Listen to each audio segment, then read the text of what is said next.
Patrol. Ito ang palatuntunan magtutuo ng pansin sa mga pangyayari at kaganapan sa ating kapaligiran. Digital Patrol. Tatalakay sa mga usaping panlipunan, mga isyong naglalagabla. Digital Patrol. Magbibigay daan sa inyong mga saloobin at karaingan. Digital Patrol. At ngayon, narito ang inyong pinagpipitakanan sa daigdig ng broadcast. Mula noon hanggang sa ngayon, si Captain Sel Baisa. Thank you so much. Maraming salamat, Tony. Ang centerman ng platform na ito. Ninyong napapanood sa Facebook Live. Ang Broad Streamcast Communicators. And ako po si Sel Baisa, and once again, I'm inviting you to join yours truly till 11 o'clock in the morning sa ating pong Monday presentation ng palatuntunang Digital Patrol. Hi to Jeannie Bricky Sol Divelia. Good morning, Jeannie. Hello po, sir. Ang kanyang bate. Good morning. Happy Monday po sa inyo. Likewise, Jeannie. And of course, katulad ng mga nagdaang magtatanghal, ang Monday edition, ngayon pong ikapito ng Hunyo ng taong kasalukuyan, will be, of course, complemented by my Technical Director Nash Baisa, ganun din si Semanita Baisa Kapampangan. All three of us na inyong makakasama, plus kayo, mga gilukong mga tagapakinig, at ang ating mga kasama sa Alberta, Canada, sa Calgary, sa lalawigan ng Calgary, ang Pinoy Hour. Anytime now, tayo po'y i-hook up ng palatuntunang Pinoy Hour to be viewed and listened to by millions of our kababayans in various parts of the globe. So without much further ado, welcome sa Monday edition, June 7 ng inyong Digital Patrol.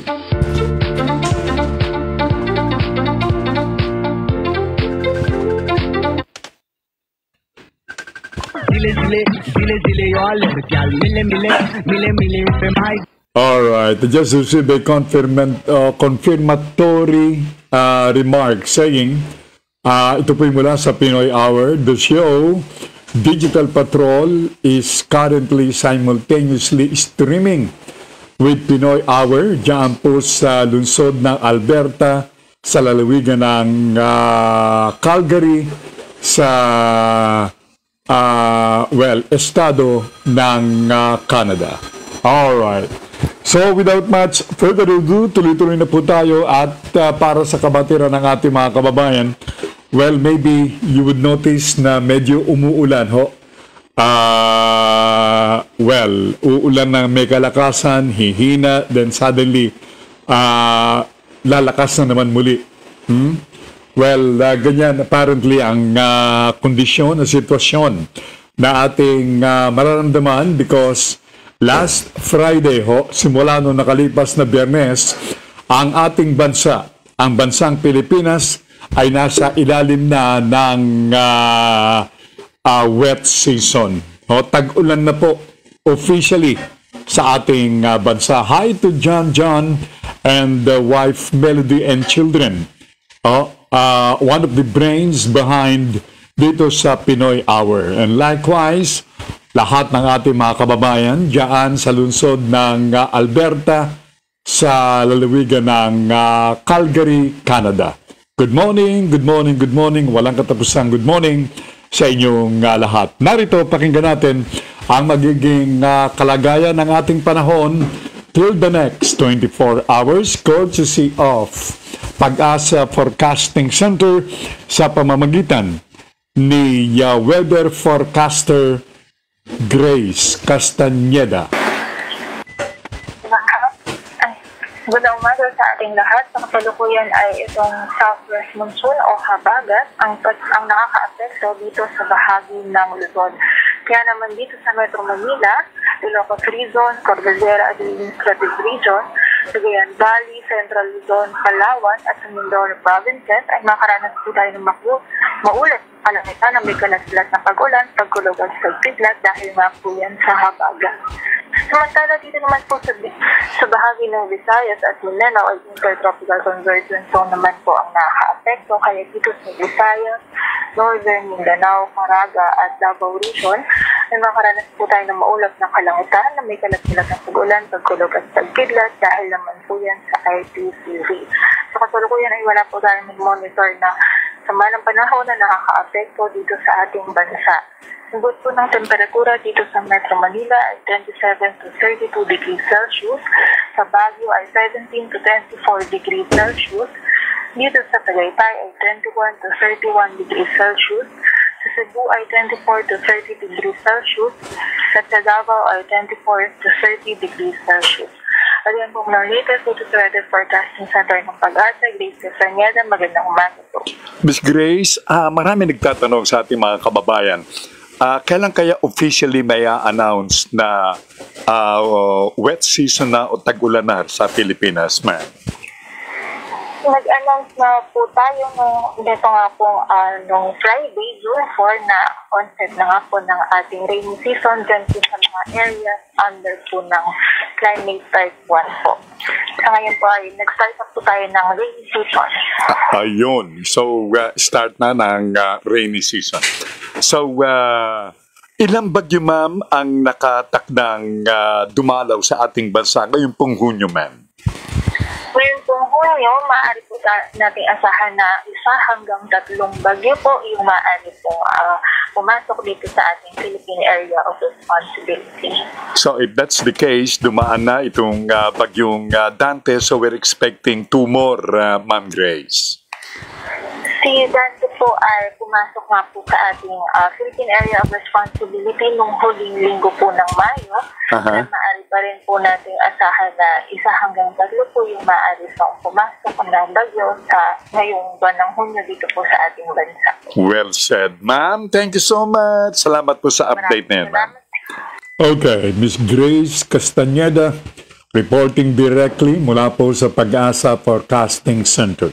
So, kung kayo man ay nakararanas katulad ko sa mga sandaling ito ng manakanakang pagbuhos ng ulan, yan ay sapagkat tayo po ay nasa officially na weather season o tag-ulan dito sa Philippine Area of Responsibility or PAR. Okay, so take all necessary precautions, and incidentally, may I also add, bago mo mawala sa aking isipan hi, happy Monday ang pagbati ng isa sa ating mga regulars na viewers at listeners ng program. The youngest sibling of yours truly, walang iba kundi si Norma Baisa Suel. Good morning, Norma, whom I usually address and call Umma. Likewise to your husband Ken Swale and children. They are watching directly from Montreal, Canada. Now, ngayon pong officially ay whether ang ating panahon ay tag-ulan na. Aside from the fact na ang bansang Pilipinas ay nakararanas at hindi pa tuluyang nakakawala dito sa banta ng COVID-19, despite the fact na tayo po marami sa mga Pilipino na ang nabakunahan. And as of the latest update, something like over 5 million na mga Pilipino ang nabakunahan na. Well, 5 million pa lang. And Filipinos nowadays are numbering to over 90 million na mga Pilipino. 90. Now, unable to reach the herd immunity o yung herd immunity, yung medyo aligtas na porsyento dito sa banta ng COVID-19, kailangan 70% ng populasyon ang dapat ay nabakunahan na. Tayo 5 million pa lang as against the total number ng mga Pilipino, which is 90 million. Tagal pa. It will take us years pa kung ganun. Paano kung patuloy itong pagiging matigas ng stand ng mga Pilipino na huwag mapabakuna? Di patay kang bata ka, ha? From Presi Estrada, another sibling watching from USA, from Dallas, Texas. Good morning, Presi. Kanyang pagbati. Good morning, Manong. And everyone watching, happy Monday and stay safe. Thank you so much for the reminder, Presi. And hi to your industrious husband, Hari. All right? And children, all nurses. Thank you very much. Another watcher from Montreal, Canada, who happens to be another sibling of us, si LB Baisa Clemente. Hi everyone, especially to Captain Manungsel. Ang sabi ni LB, and Gods, referring to LB's, another industrious brother-in-law, is watching too. Ingat kayong lahat. Ang kanyang pong reminder, and that's include everybody. Aside from yours truly and family, kundi lahat ng ating mga kababayang Pilipino. Okay? From Coco Giovanni Penuela, good morning to all and happy and safe week to all. Captain Sel and to all your viewers. Pabuhay, Coco Giovanni Penuela. Incidentally, I was exchanging notes with Coco. And I promise Coco that I will make mention and congratulate his gorgeous daughter who just graduated from a respectable university in the United States. But I think, Coco, nandirito sa monitor ko yung ating conversation dalawa. Now, let me check dun sa aking isang monitor kung nandirito upang sa gayon ay aking mabanggit sa himpapawid. Sana nandirito. How I wish. Naku, mukhang wala rito, Coco ka. But anyway, with the kind indulgence ni Coco, kindly send me doon sa kabila kong phone, Coco, yung message relative to the graduation of your gorgeous daughter. Okay? Thank you so much, Coco, and all the residents of New Jersey in USA. Happy watching, everyone.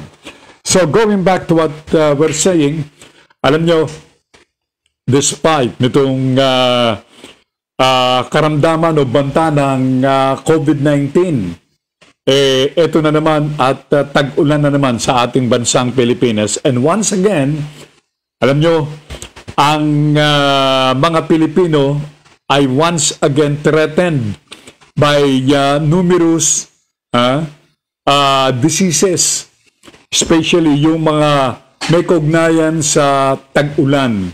Okay?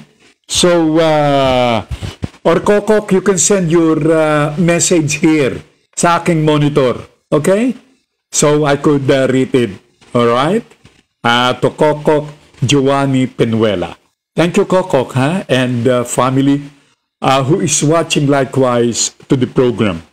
At isa po sa mga karamdamang ito na relative sa tagulan ay itong yung karamdaman sa respiratory system. Yung tinatawag na pag-ALBM, excuse mga nagtitake ng kanilang breakfast, ngayon pong mga sandaling ito. Ganon din yung mga karamdaman dulot ng lamok. One of them is itong dengue plus yung dumi na inyong nasasagap at ating lahat na nasasagap sa mga bahang mga kalye.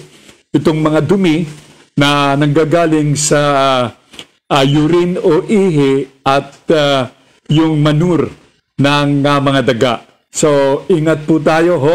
Sabihin nyo sa inyong mga anak na iwasan yung paglangoy sa mga mga bahaing lugar because it won't bring them any good at all.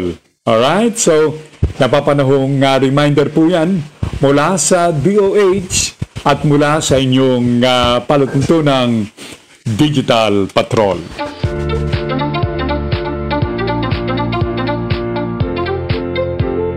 Abay, tagulan na po, pero nagkasunog pa rin. Anyway, alam nyo, yung tagulan is not a leeway.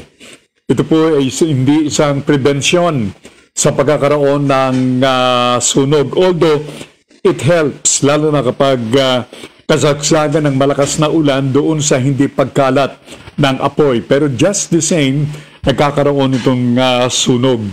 Alam niyo po ba na sa lungsod ng Pasay, at 1 a.m., ngayon pong madaling araw na ito, 7 bahay ang nasunog. Ito'y partikular sa gawin ng Pilderas 2 sa Pasay City. At ang pinagmulan ng sunog na inaalam pa, itong origin nito, ay pag-aari di umano ni Clarita Francisco. Siya po ang may-ari ng bahay. Gumagawa ngayon ng kaukulang investigasyon ang Bureau of Fire Protection to find out kung ano ang totoong cause o pinag-umulan ng sunog. Remember, and I did mention it in the program couple of days back, na sa ngayon kay Major Ani Celoso, tagapagsalita ng BFP dito sa National Capital Region. Isa sa mga pinanggagalingan ng sunog kapag ganitong panahon ng tagulan ay yung pong faulty electrical wiring. Faulty electrical wiring. O kaya, lalo pa ngayong panahon ito at medyo mababa itong reserba ng ating kuryente. Isa rin sa pinagmumula ng sunog ay yung mga kandilang ginagamit ng ating mga kababayan.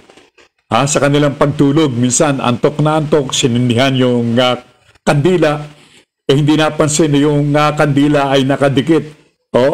Malapit na malapit halos doon sa may kortina.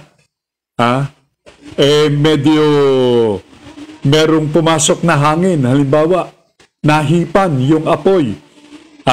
At medyo hindi maganda yung pagkadikit ng puwitan nitong kandila doon sa kinakabitan nito, tumumba, naleche na, dumapo sa kortina. Naghihilik yung mga taong bahay. Another cause ng sunog. Kaya ingat po tayo, whether it's hot or rainy season, just the same. Kaingat po tayong lahat. Kokok, kindly, pakibanggit mo lang yung pangalan ni daughter, okay? Okay, at saan nagtapos? Yun lamang, Kokok, and I'll do the rest. Okay, thank you very much. So, tayo po ay nagpapaabot ng ating pakikiramay doon sa ating mga kababayan na nasunugan diyan sa Pilderas 2. Ito ay sa likuran lamang ng Ninoy Aquino International Airport na naging mga biktima ng sunog. 7 houses o 7 kabahayan ang tinangay nitong sunog. Alright? So incidentally, napag-uusapan yung kuryente. Ang Luzon Grid ay nagsabi na posibleng tumaas itong singil ng kuryente. Ito ay sa dahilang despite itong katotohanan na mababa ang reserba ng Luzon Grid, doon pa rin patuloy ang paggamit ng ating mga kababayan. And we cannot blame everybody. We cannot blame ang ating mga kababayan sapagkat bago pa lamang itong rainy season sa ating bansa, and yet, mainit pa rin. Alright. Kaya namang ang ating mga kababayan don't have other choice but to make use of their air conditioning units. Enable to fill the cool air, sabi nga po, na hindi nila nakukuha once they open their windows. Kasi yung hindi paggamit ng air conditioning unit is one of the many causes ng pagkasira nito. So you don't have other recourse but to make use of your air conditioning unit, and that's true to other appliances using electricity. Pag hindi mo ginamit, sorry ka na lang. You will notice and you will find out na ang iyo palang appliance ay sira na. Alright? GCQ Taytay Rizal is watching the program. Hi to Lides Baisa. Hello, Lides. Good morning to you. Another industrious, another dependable siblings. Lides. Thank you, Lides. Thanks for watching. At, all right. And, of course, to Tami Hanilio and to our dear mother. Talagang older na talaga si nanay, si mother. At the age of 94, running 95. She will be 95 this coming August. Okay? To Mrs. Regina Abiles Buda de Baisa, I know she's watching the program. Inay, kain lang, mother, ha? At don't forget, mother, to take your medicine. Hayaan mo pagpunta ko dyan, I'll bring you your favorite pancit bihon. Alright. From New Jersey in USA, Kokok Giovanni Penuela. Okay? Ang sabi ni Kokok, kung mga tagapakinig, I'd like to say congratulations to Nicole. Siya po ang kanyang gorgeous daughter, Nicole Penuela, who recently graduated cum laude. Galing. Cum laude. Isa pong PhilAm. Who graduated cum laude si Nicole Penuela from Wagner College in New York from BSPA. Wow! Bachelor of Science in Physician Associates. I'm happy for you, Kokok. We extend, my family and I would want to extend our congratulations to your iha, Nicole Penuela of New Jersey. Keep it up, Nicole. We're happy, and of course, proud of you. All right? All right. Oh, running pala 94 si Nanay, si Mader. I stand to be corrected. Pinatatanda ko pa ng 1 year si Nanay, 94 pa lang si Mader. Batang-bata pa, Mader. Abot pa tayo ng 100 plus. Okay. Now, from LB of Montreal, Canada, another pride of the Philippines, ang sabi niya, Yuka Saso was the champion of the U.S. Women Golf Open, at which was held today.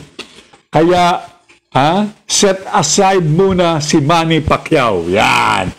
Pero po tayo ngayong isa ring Pilipino whom we are very proud of. Ito pong nanalo dito sa US Women Golf Open. Walang iba kundi si Yuka Saso. Alright? Yuka Saso. Parehong babae. Nicole Penuela. Plus si Yuka Saso. We're both proud of you. And of course, sa lahat ng ating mga Filipina women o mga Filipino women, we're all proud of you. Now, isa pa rin dapat nating pagmalaki itong ating ibabalita na napapaloob dito sa Historical Trivia ng Pinoy Hour. Courtesy of John John. Thank you so much, John, at ang kanyang mga kasama sa Pinoy Hour Show. Noong Hunyo 7, taon 1907, ipinanganak si Arturo Villeza Rotor.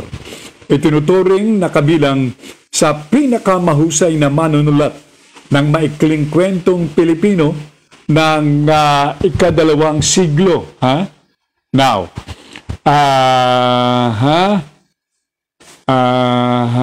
saan tayo? Okay, si Rotor ay isa ring medical doctor. Nag-aral siya sa University of the Philippines o UP. Nagtapos sa Conservatory of Music at College of Medicine. Isang kagalang-galang na manunulat ng kapwa kathang isip at di kathang isip sa Ingles. Si Rotor ang tumanggap ng Republic Cultural Heritage Award noong 1966 bilang pagkilala sa kanyang mga nagawa sa panintikan.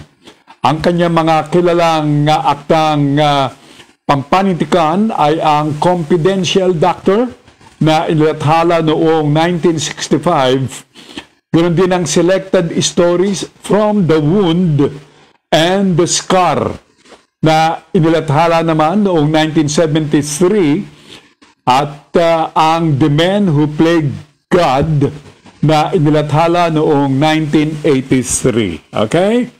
Thank you so much sa Pinoy Hour dito sa pagbabalik tanaw sa ating historical trivia o itong ating aklat o pahina ng kasaysayan.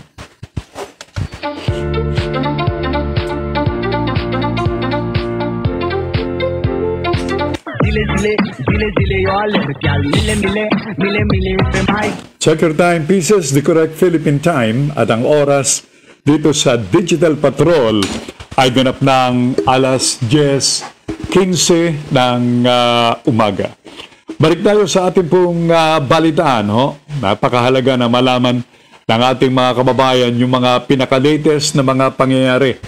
Like ito pong water interruption dun sa ating mga kababayan na masasakupan o madadamay, maapektuhan itong repair works ng Maynilad Water.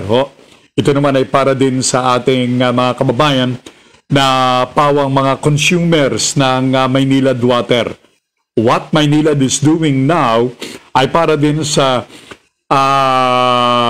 benepisyo ng kanilang mga subscribers ng Maynilad Water. Para po dito sa latest update nitong water interruption, narito ang ulat ni Binibining Grace Laksa, ang opisyal na tagapagsalita ng Maynilad Water. Maynilad ng leak, maintenance works at iba pang parallel activities sa ilang bahagi po ng konsesyon ng Maynilad upang mapabuti ang serbisyo ng patubig sa West Zone. Dahil dito, ilang bahagi po ng Quezon City, Valenzuela, Parañaque City, Pasay City at Makati ay mawawalan po ng tubig. Unahin po natin sa Quezon City at Valenzuela. Ito po ay June 8,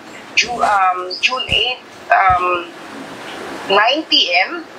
hanggang June 10 ng 1 a.m. Samantala sa Parañaque City at Pasay City, June 7, ngayon po yan, 7 p.m. to 7 a.m. ng June 8. Samantala sa Makati, June 7 ng 11 p.m. hanggang June 8 ng 7 a.m. Pinapayuhan po natin ang lahat po ng nasabing lugar ng mag-ipon po ng sapat na tubig na itatagal po ng water service interruption. Pagbalik po ng water service, hayaan po munang dumaloy ng panandalian hanggang sa lumino po ito bago po ito gamitin. Meron din po tayong mga water tankers na nakaantabay at handang magdala po ng tubig sa mga apektadong lugar kung kinakailangan. Kaya po maaga pa lang, kami po ay nag-anunsyo ng water interruption para po naman mapaghandaan. Para po sa ibang detalye, pwede po natin itong tignan sa aming social media accounts, sa Facebook at sa aming pong Twitter. O kaya po tumawag naman po sa aming hotline sa 1626 o tignan ang aming website sa www.mayniladwater.com.ph. Maraming salamat, Sir Tel, at magandang umaga po sa inyo. Okay, one short notice lang para sa ating mga kababayan na Madam Grace. So magkakaroon ng interruption, alright, pero ang inyong mga water tanker will be there to give assistance doon sa ating mga kababayan na nangangailangan ng tubig, right, Miss Grace? Po kayo, sir. Tama po kayo. Pero syempre po, meron po tayo, katulad po nung sa Pasay, Makati, meron po tayo mga 35 tankers po doon. Pero po, dahil maaga tayo nag-anunsyo, Sir Sel, mahirap pong maabala, di ba? Mas mahirap po yung tatawag pa tayo. Maaga po kami nag-anunsyo para mapagandaan ng ating mga customers. Pero yung pong mga hindi nakapakinig, pwede po silang mag-request. Tumawag lamang po sa aming hotline sa 1626 at hahatiran po sila ng malinis na tubig. Well taken. Miss Grace, thank you so much sa announcement. Thank you. Si Binibining Grace Laksa. Siya po ang opisyal na tagapagsalita ng Maynilad Water at we hope na the program has been a big help likewise doon sa ating mga kababayan, partikular yung mga maapektuhan itong water interruption ng Maynilad. At ulitin ko yung hotline ng Maynilad Water. Sakasakali po, you will need the precious liquid. Hindi kayo nakapag-ipon. Halimbawa, you can always avail ng assistance from Maynilad by way of ng kanilang mga water tanker. Just call up their hotline. Pakisulat po ito. Mahalaga ito. At huwag nyo nang buburahin. Isama dyan sa mga important phone numbers dyan sa inyong mga dinding. Kasama of course yung mga numbers ng mga police precinct, ang Bureau of Fire Protection, ang mga hospitals, yung tanggapan ng inyong pinagtatarabuhan ng inyong better half at maging mga anak, yung mga importanteng mga numbers. Isama itong 1626. 1626. Yan po ang hotline ng Maynilad Water. Yan ay kung sakali po't magkakaroon kayo ng mga problema o dili kaya meron kayong mahalagang katanungan, masasagot po yan ng 1626.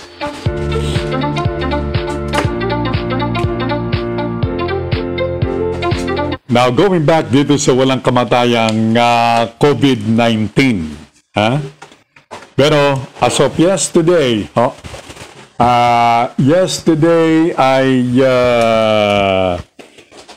June 6. Narito ang pinaka-update ng COVID-19. At kahapon, according to DOH, nakapagtala ng something like 7,228 new COVID cases ang DOH. Mataas ito. Compared to the previous figures. Bringing to, ito na po yung total na COVID-19 cases as of yesterday. Ang bilang 1,269,478.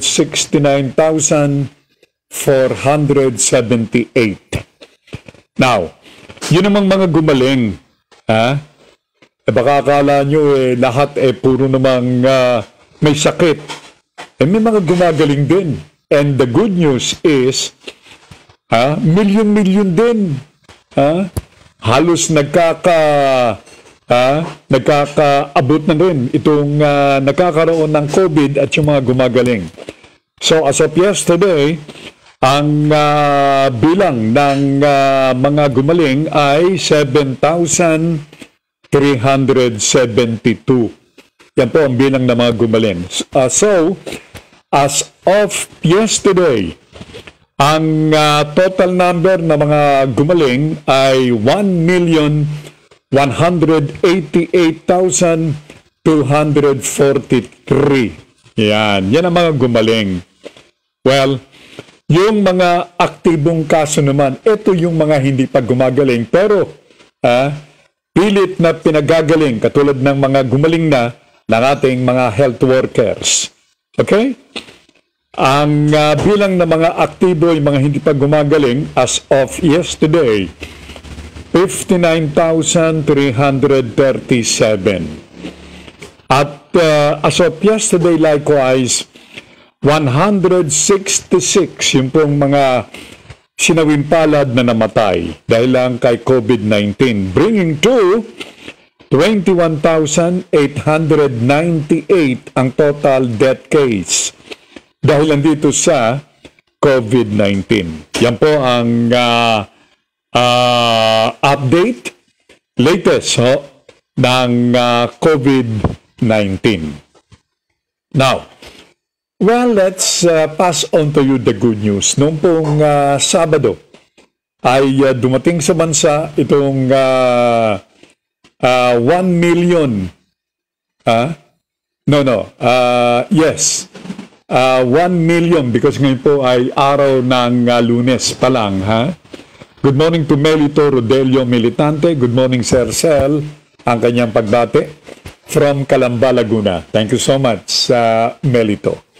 Now, 1 million doses ng bakuna coming from China, Sinovac, ang dumating sa ating bansa. At the good news, ang bansang Russia ay magpapadala rin anytime within the day ay lilipad from Russia ang isang Russian plane. Hindi na ako ito ay commercial or military plane na magdadala ng bakuna. Itong Sputnik 5 na inaasahan namang darating sa ating bansa that will be tomorrow. 100,000 doses ng Sputnik V mula sa Russia ang darating bukas sa ating bansa. Now going back dito sa 1 milyong Sinovac. Inuutos kaagad nitong si Mayor Duterte. O Pangulong Duterte. Well, he doesn't want to be called Pangulo, kaya we will stick to what he wants. As a good soldier, sabi nga po, Mayor Duterte. Bigyan kagad sa lalong madaling panahon ang Visayas at Mindanao dito sa 1 million na mga bakuna ng Sinovac o Sinovac or whatever upang makatulong dito sa tumataas na bilang, ulitin ko, and I want to be emphatic to the fact na tumataas, lumolobo, nag-i-increase itong kaso ng COVID diyan sa Kamindanawan at Kabisayaan. Kaya dapat na bigyan kaagad the soonest possible time itong dalawang rehiyon, itong bahagi ng 1 million na Sinovac vaccine.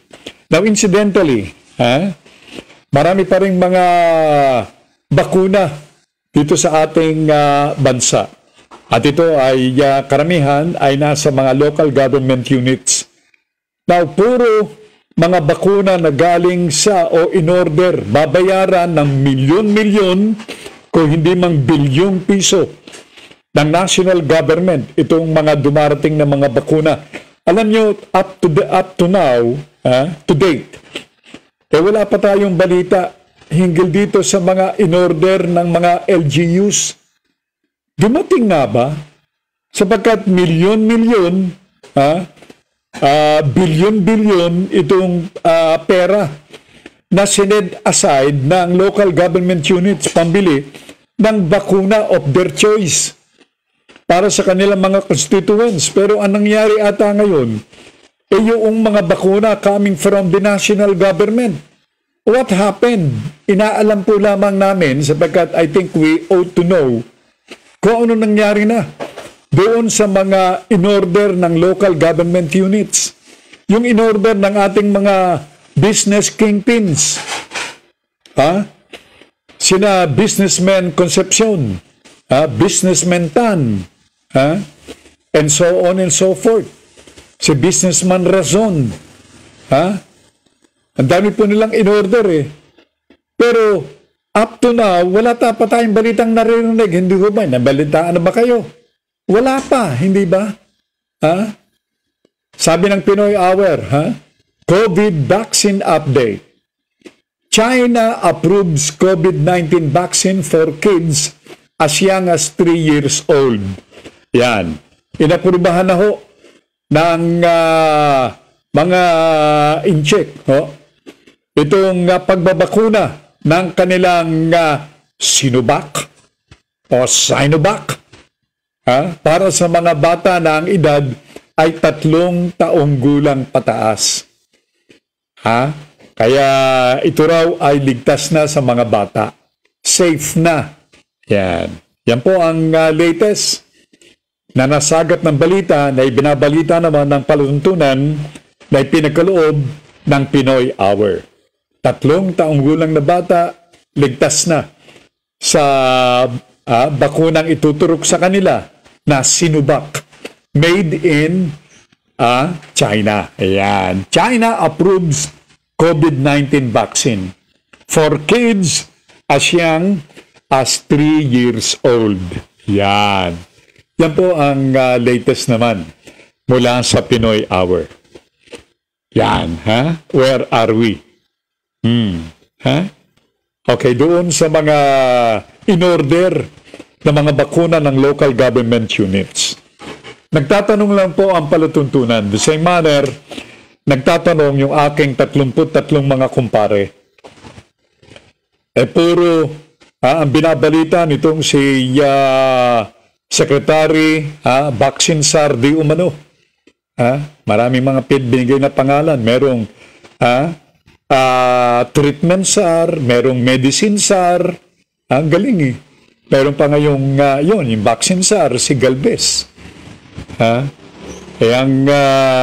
Sabi po mga gilog ko mga tagapakinig, puro mga balita ni Secretary Galvez ang naririnig. Wala pang balita mula kay Isko Moreno, mula kay Joy Belmonte, mula kay Abby Binay, mula kay Francis Zamora, kay Marcy Tidoro, kay sino ba? Kay Chanko, at maging kay marami pa yung mga alkalde ng iba't ibang mga lungsod. Wala kayong binabalita. Nagdatingan na ba yung mga in-order ninyo? Remember, on record yung inyong mga binanggit na mga halaga worth millions and worth billion. As far as Quezon City and Makati are concerned, 1 billion pesos ang pinledge ni na Mayor sa Belmonte and Binay para sa kanilang in-order na bakuna. Wala pa Ano bang latest talaga? Nagtatanong lang ho kami. Pag yan man ikasama ng loob. Marami tayong mga balat sibuyas na mga alkalde. Huwag lang mabanggit sabihin, binibira naman kami. Hindi ho pagbibira yun. We'd like to say we are merely asking. Sabagat I think everybody has the right to ask a question. Lalong-lalo na yung mga hindi nakababatid, nakakaalaman, hindi pa naman napagsasabihan ng update. I think dapat pong ganun ang mangyari sa ibang bansa. Kapag hindi na alam, tanong ng tanong. Napakahirap po yung tayo'y nagdudunong-dunungan Nahahalata. Kaya marami rito sa ating mga kababayan, wag po kayong magagalit hindi alam kasi hindi nagtatanong. Kaya tayo merong bibig para magtanong. Kaya tayo merong tenga upang marinig kung yung sinasabi. Na kapag medyo malabo, magtanong tayo. Walang masamang magtanong. Remember that. Okay? So, yung mga nagtatanong ng kung anong oras na ngayon sa Pilipinas, sasagutin ko kayo. In punto alas 10:30 ng umaga.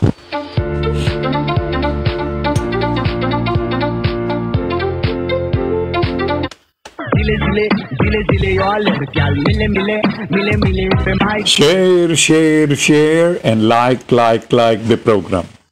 Mapanood po ninyo dito sa nag-iisa at bukod tanging palatuntunan sa Facebook Live. Ito pong Broad Streamcast Communicators. Kompleto po kami. Nadyan po, we have entertainment, we have education, lahat sakop. Kaya kung medyo meron po kayong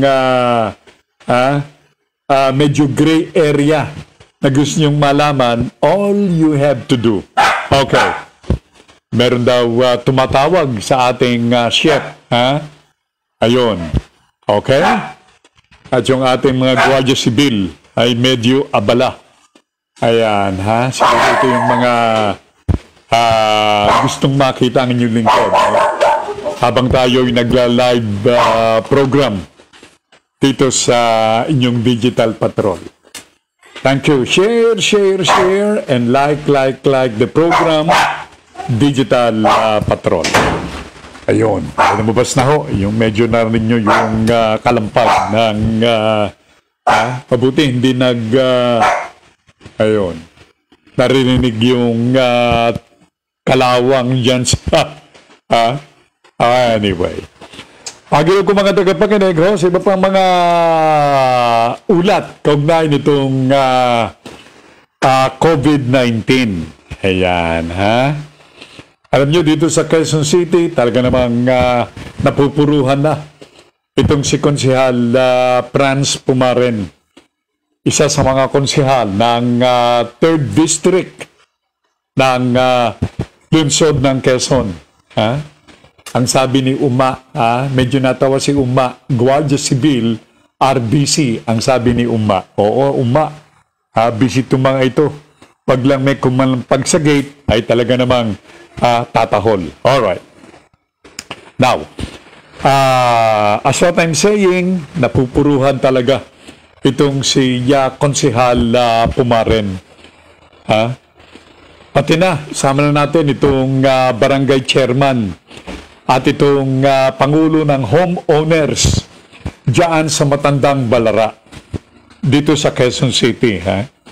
Ang chairman nila si Alan Franca at si Don Brabante naman ang Homeowner Association President.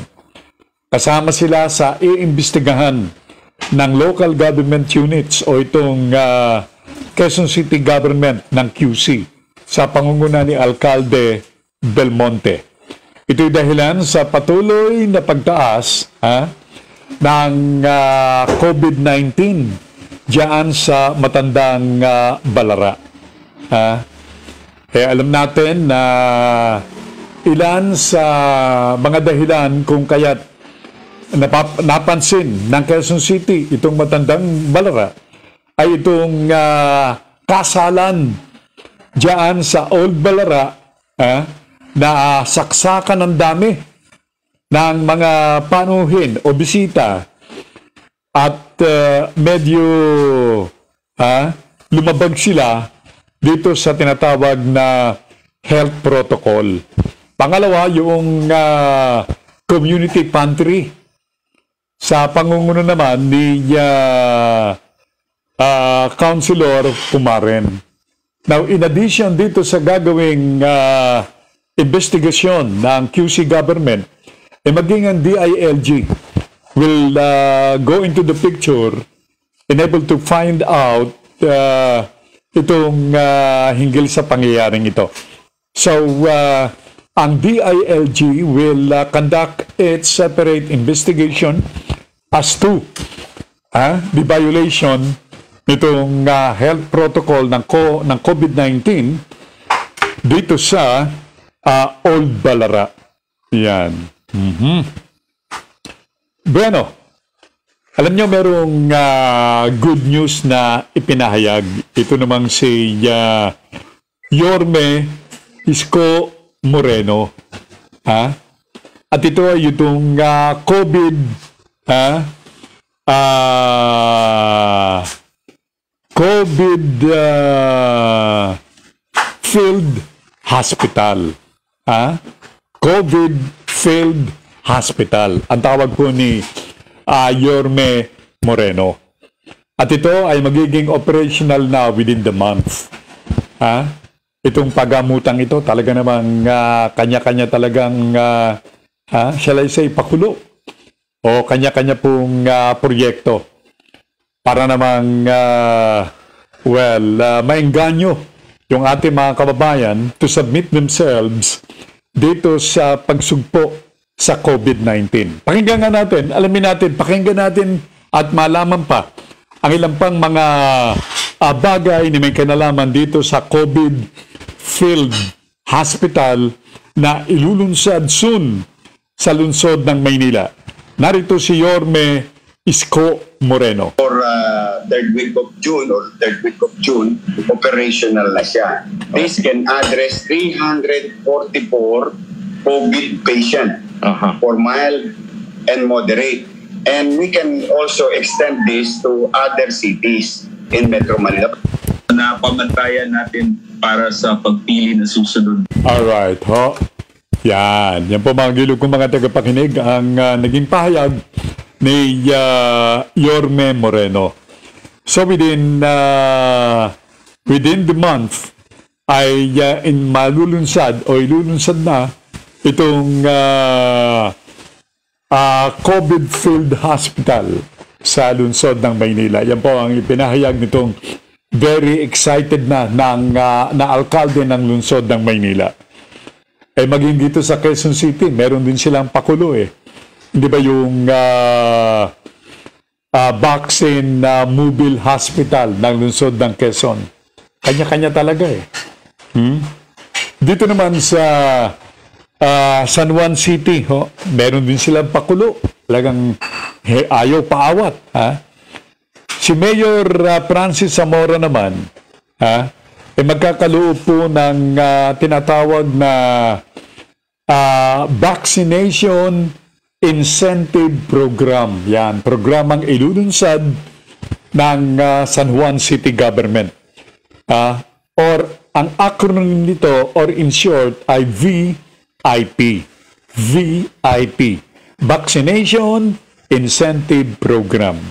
Ito yung VIP discount.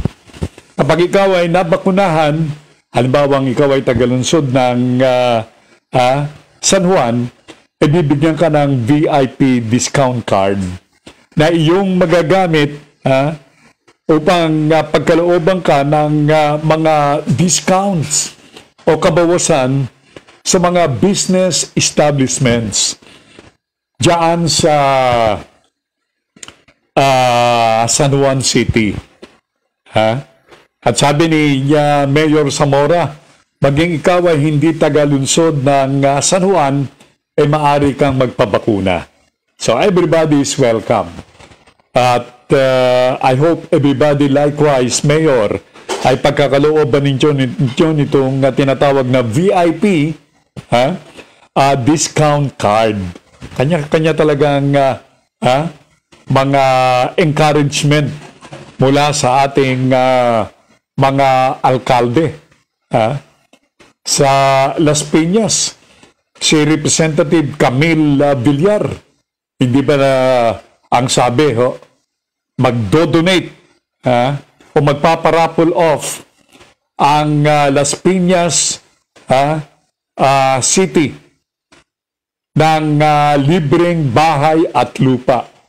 Lang yan. Kanya-kanya talaga, Sa sino mang maswerte na magpapabakuna dyan sa Las Piñas, iraraffle yan. At yung mabubunot, automatic kong tatanggap ng libreng bahay, libreng lupa. Ayan. Saan kaya man lupalop itong itatayong bahay at lupang ito?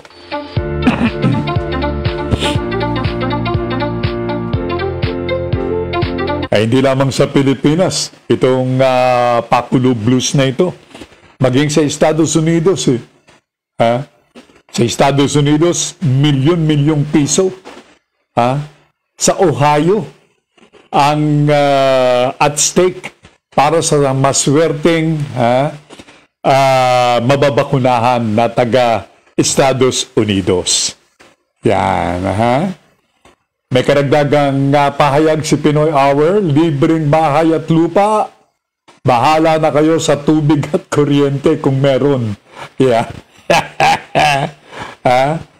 Hindi kasi sinabi kung saan pong lugar Yan, ang sabi ni Uma, not in Canada. And Uma is emphatic with the word not. Not in Canada. Ang sabi ni Uma. And apparently, Uma is referring dito sa mga pakulong ito. Itong mga parapol-rapol, itong mga discounts na matatanggap para doon sa mga mababakunahan. So meaning, in Canada, everybody is willing to be vaccinated. So kaya namang, bukod sa bansang Israel, Canada is nearing ang kanilang pagbabalik sa normal. Israel and Canada among the many countries in this planet na soon will shout into the world, we're done. We've done our part. Everybody of us. Nagpabakuna na kami. So welcome to the new life. Yan ang sasabihin ng mga taga-Canada. Pero sa atin, dito sa Pilipinas, those who miss what I said earlier, ang sabi po ni Secretary Galvez, ni vaccine sardi umano. Ang bilang ng mga Pilipino na nabakunahan ay more than 5 million as against the 90 plus million na mga Pilipino. 5 million plus pa lang ang nabakunahan. And despite the fact na kakaunti pa lang, marami pa rin ang ayaw magpabakuna. Choosy pa rin up to this time. Kaya namang may mga incentives na, may mga encouragement na, meron ng VIP card that would anybody could avail of discounts sa mga establishments in San Juan City. Yan ay isa sa mga pakulo. House and lot sa Las Piñas.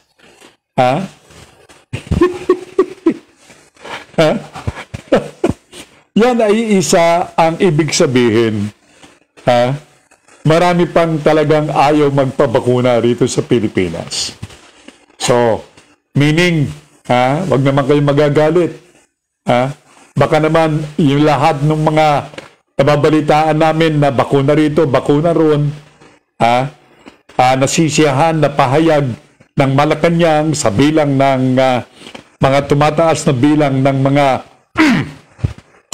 nagpabakuna ay pawang mga press release lang o praise release. Sapagkat kung totoong maganda at recentive yung ating mga kababayan dito sa vaccine na ito, tiyak na no need to launch incentives. No need to raffle off a house and lot. No need to give discount cards. No need to give whatever. Diyan sa Pampanga, di ba? Libreng gulay sa mga magpapabakuna. Iisa lamang ang ibig sabihin nito. Pag po kayo magagalit, na naman. Ibig sabihin, marami pa ang mga ayaw magpabakuna.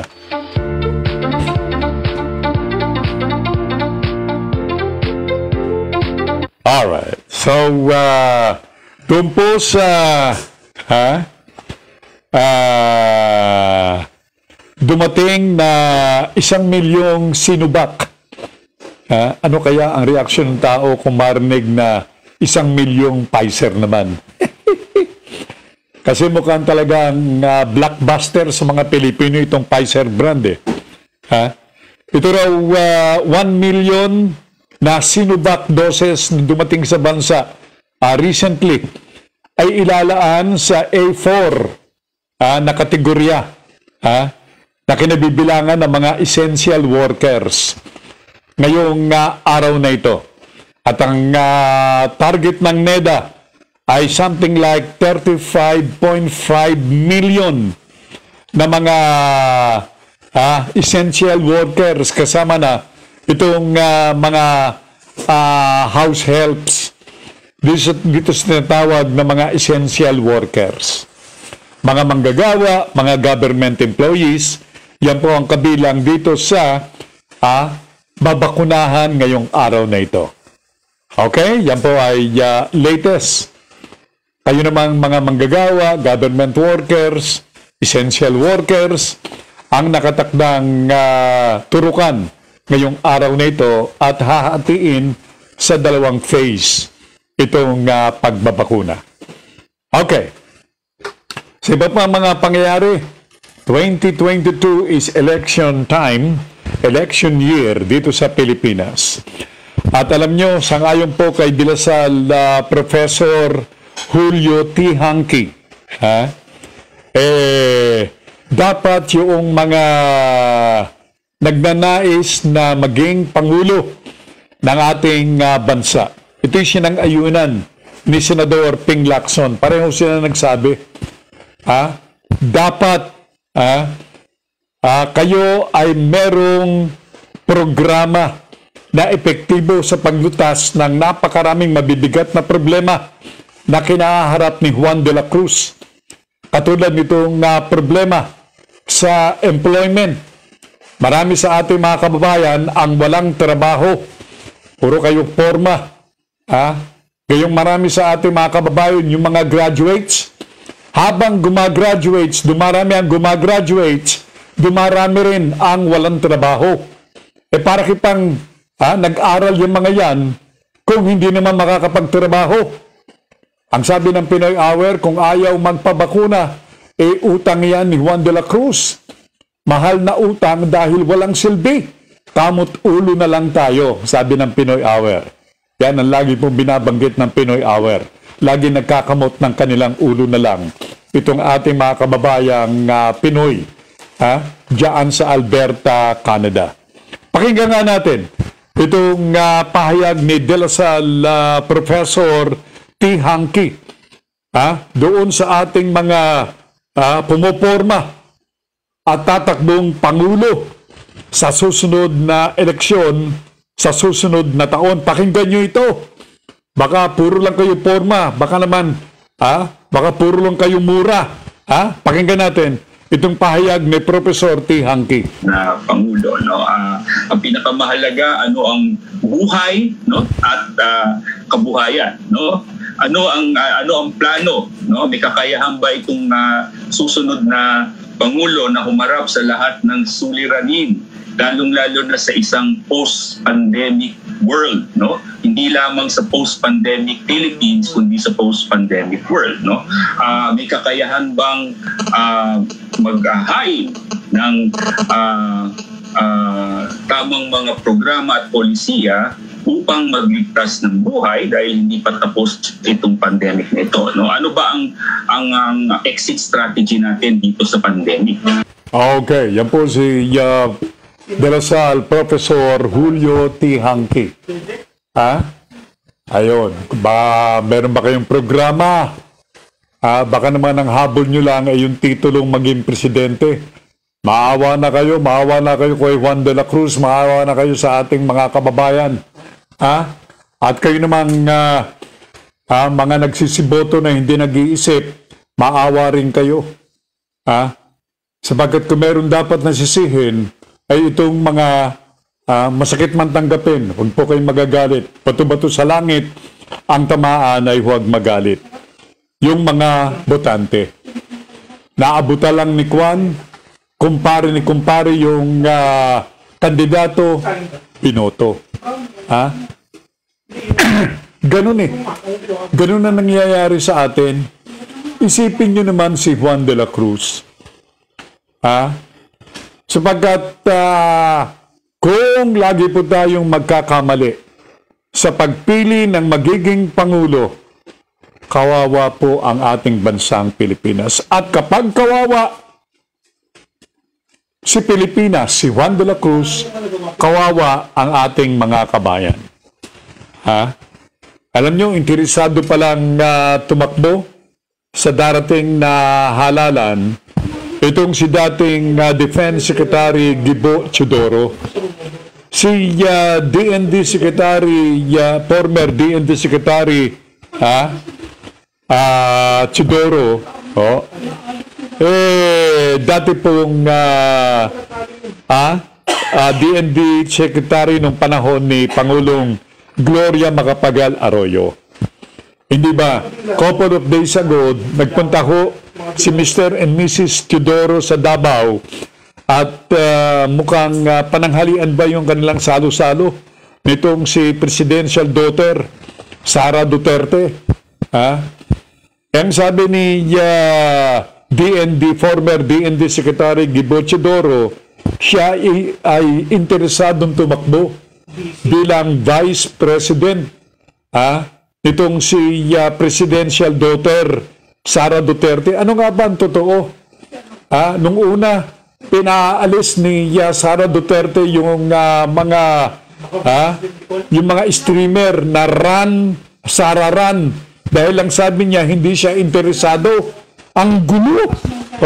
Anyway, pakinggan natin si Secretary Teodoro. Biglang, to be her vice president, she decides, kaya niya i-unify ang bansa, may touch siya sa masa, alam niya yung issue, at kung nag-decide siya, tatakbo siya, ay willing, alam biglang, nasuportahan siya. Alright. So, interesado si Gibo. Si Gibo Teodoro, mga kabayan, sa VP o Vice Presidential seat sa susunod na halalan, mga gilukong mga taga-pakinig. Pero just the same, the one na mga who will put into power itong mga tatakbong kandidatong ito, mga kabayan, ay tayo, mga botante. At one negative mistake will redound to a negative country, a negative nation like the Philippines. Magilo kong mga tagapakinig. Sabi ng Pinoy Hour, libreng bahay at lupa, bahala na kayo. Sa tubig at kuryente, kung meron. Yun, nabanggit ni Pinoy Hour again. Magilo kong mga tagapakinig, sabi ni Chincha Buste, hello Chincha, watching from Kuwait, one of our watchers and listeners, Miss Chincha Buste, watching from Kuwait, yan sa Middle East. Alright. So, as what I'm saying, mahirap pong burahin yung pagkakamali, lalong-lalo na sa halalan. Sapagkat, just imagine, one mistake will result to 6 years agony.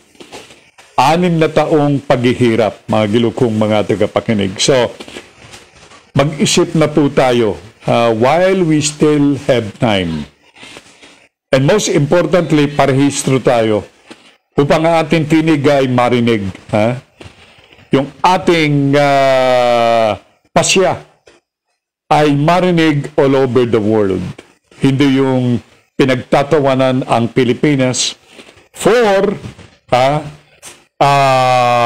voting or putting into power somebody who doesn't have any business to be in their respective seats. Pero mga gilog kong mga tagapakinig, batiin natin itong bumabati ng good morning. Yes, good morning sa lahat ng ating mga OFWs. Good morning to you people. Pero wala na po tayong sapat na oras, so sabi nga, everything has come to an end. At papasalamat po ang inyong lingkod sa Elvisa sa inyong patuloy na pagsubaybay sa inyong hamak na palatuntunang Digital Patrol. Once again, thank you kay Nash. Maraming salamat kay Semanita. At sa lahat ng ating mga viewers all over the globe. Thank you so much, Pinoy Hour, sa inyong pag-hook up ng palatuntunan. And you could watch ito pong Digital Patrol should you want to watch the program since the beginning sa YouTube. Yan po ay mapapanood sa pamamagitan ng Pinoy Hour platform at ng aming sariling platform dito po sa Broad Streamcast Communicators. Once again, I'm Sel Baisa. Tabayanan po ninyo si Miss J.C. Bautista sa kanyang paluntunan Ang Buhay Online. Be with me again tomorrow, God willing, dito sa inyong palatuntunan. Again, stay safe and healthy always. Diyos ti ang ngina. Maraming salamat. Love you more.